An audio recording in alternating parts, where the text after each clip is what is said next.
Nope, nobody gives my Quantumania film 242 sins and gets away with it. So I'm not exactly someone who's always against hating the popular thing in the room. If someone or something makes a really bad move and gets called out by everyone, more often than not I'll side with the people calling them out. They probably deserve it. However, with this case, yeah, no, this has gone a bit overboard. We gotta leave CinemaSins alone, man. Now for those that have no idea who CinemaSins is, imagine those online watch parties where everyone is able to talk, and there's the one guy that keeps questioning the logic of certain things happening that are story related. Now add 1,000 videos of just that and you have CinemaSins. In each video the movie plays out and the narrator points out the movie's sins, from actual plot holes to funny nitpicks to exaggerated circumstances to even just making things up sometimes because LOL purposefully spread misinformation. I'm not a #1 fan and I'm not watching it daily, but if I miss a movie in theaters and just don't have time to see it, I'll probably tune into the CinemaSins video on it. It's alright, usually. I don't really resonate with that sense of humor every single time, and a lot of the videos have tons of repeat jokes in them that get old after a few videos. But I've seen far worse movie channels out there. Not always my style, I think they're a bit too mean-spirited and dry for my liking, but no harm done, right? Well, Twitter would spit in your face, rub your face in that spit, and then set the spit on fire with it still on you if you told them that. Because,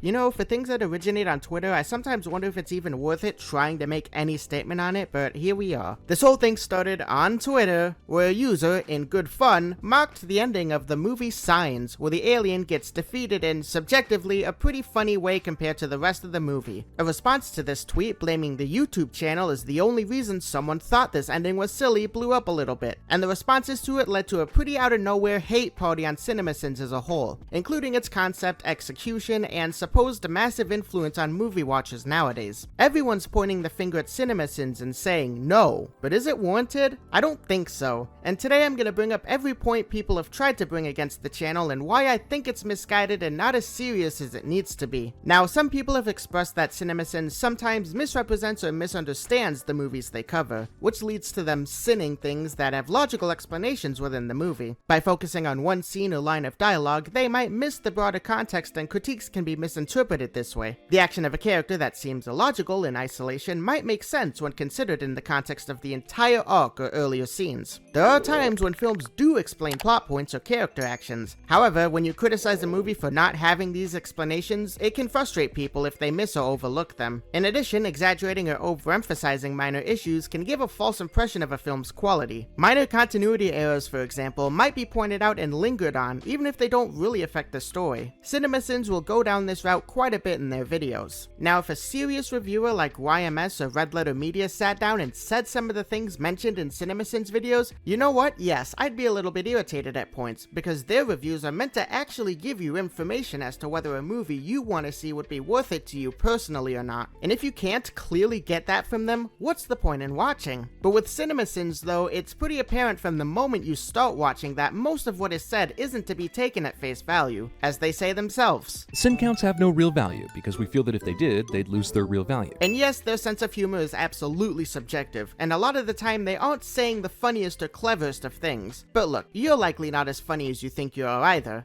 Was that an out-of-line thing to say? I don't know, but I think it's true. Me included. Those friend groups that are constantly making jokes and bantering to each other are probably having the time of their lives, but to an outside spectator, it's probably super lame. I tend to get that feeling a lot with CinemaSins, and if someone's worst crime is just not being funny to you, I think that's pretty good. There's no way Adriana caught up in time to stop her kid from being slapped in the face. Did you see all the skateboarding and he did to get here? What was she doing to keep the pace? Okay, so as you just saw, CinemaSins' criticism here is that the mother caught up too quickly in order to stop this man from slapping her son. I'm curious, but how is that not a real criticism? How is that a joke?